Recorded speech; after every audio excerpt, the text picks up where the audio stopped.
Saya sadar betul bahwasanya berharap kepada manusia itu pasti kecewa. Saya ngajar ngaji di rumah orang kaya.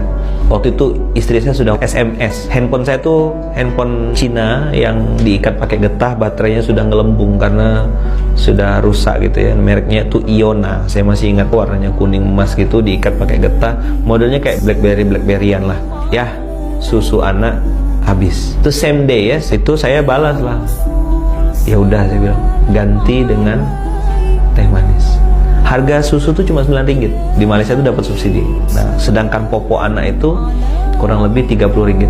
Jadi 3 tambah 10 tuh Rp40 lah kebutuhan hari itu. Nah, insya Allah kalau sesuai rencana hari itu saya dapat uang. Jatah saya ngajar ngaji.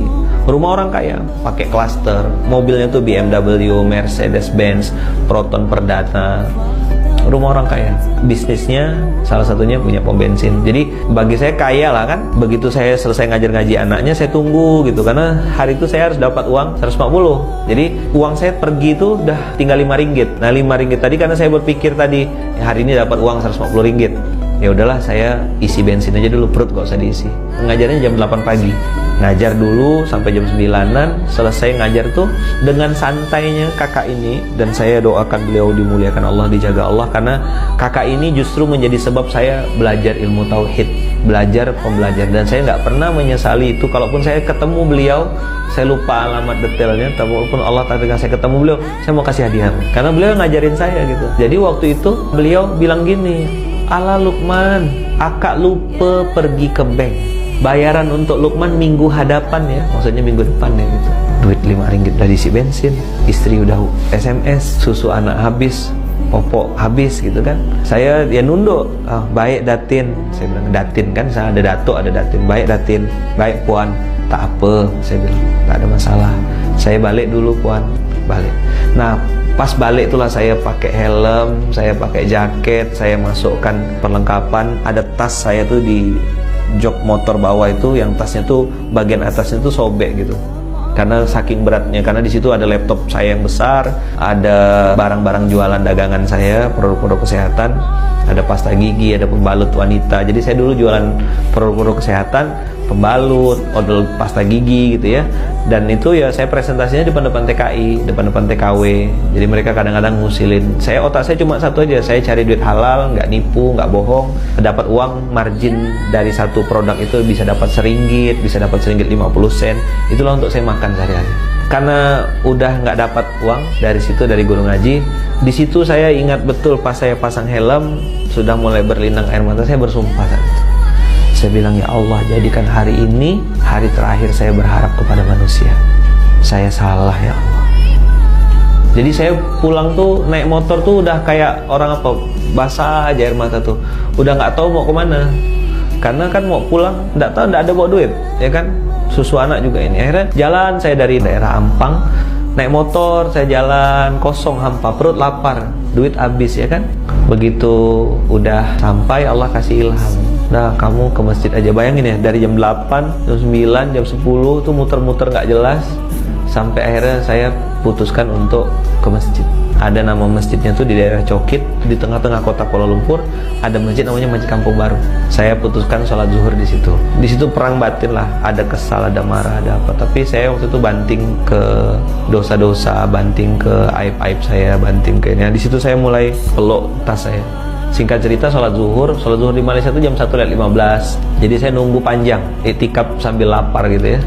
Saya noleh kiri kanan, ada nggak yang ngasih makan? Nggak ada.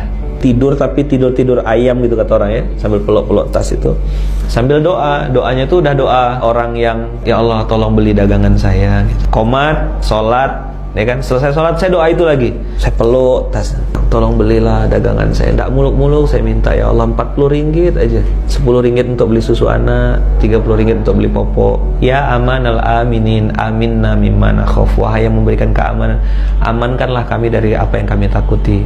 Ya amanal aminin, salimna mimma nakhaf. Selamatkanlah kami dari apa yang kami takuti. Ya amanal aminin, najjina mimma nakhaf. Tolong selamatkan kami, lepaskan kami dari apa yang kami takut. Nah, saya Waktu itu masih paham bahasa Arab lah ya, alhamdulillah, walaupun nggak baca Quran berapa tahun itu masih paham sedikit-sedikit. Nah, wirid itu saya jadikan bacaan juga gitu. Ya Allah, saya bilang sini mau balik bawa pulang uang. Nggak lama setelah saya nangis kan, netesin air mata minta dibeli sama Allah, tolong belilah dagangan saya, Allah tolong beli. Handphone saya bunyi kering gitu. Wah, ini orang tua angkat saya. Anak beliau tuh adik kelas saya di Gontor, si Arif itu.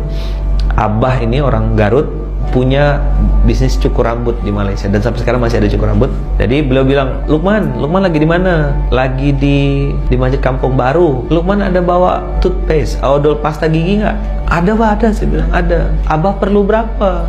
Beliau bilang, Abah perlu 2. Oh, itu saya nangis langsung basah. Nangis, tahu kenapa?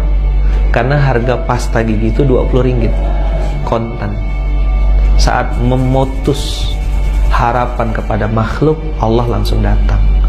Ketika dipuji-puji, antum bangga, banyak yang nge-like, antum semangat bikin konten. Ketika banyak yang jempolnya ke bawah, antum berhenti bikin konten. Berarti bukan untuk Allah, untuk manusia. Berarti inna sholati wa nusuki wa mahyaya li-like manusia gitu, li-like Facebook, li-like follower.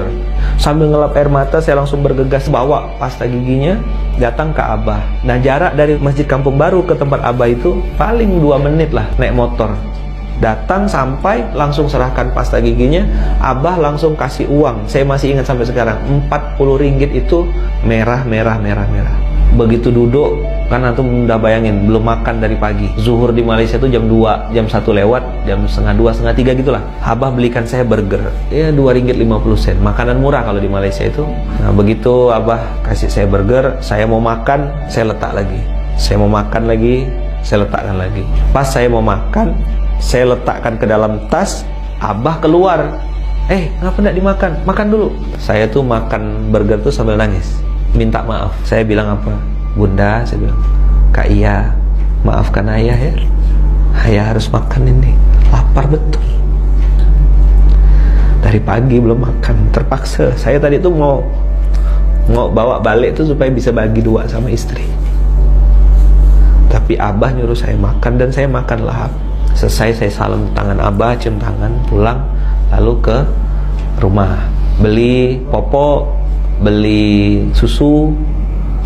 Habislah duit itu, 9 ringgit 70 sen harga susunya, masih ada sisa 30 sen. 30 ringgit itu harga popoknya. Dan saya pulang tuh dalam kondisi hujan yang sangat lebat. Nah, di Malaysia tuh orang pakai mobil laju-laju kenceng. Nah, sambil saya naik motor itu bawa tas yang udah terlanjur masuk air di dalam tas itu.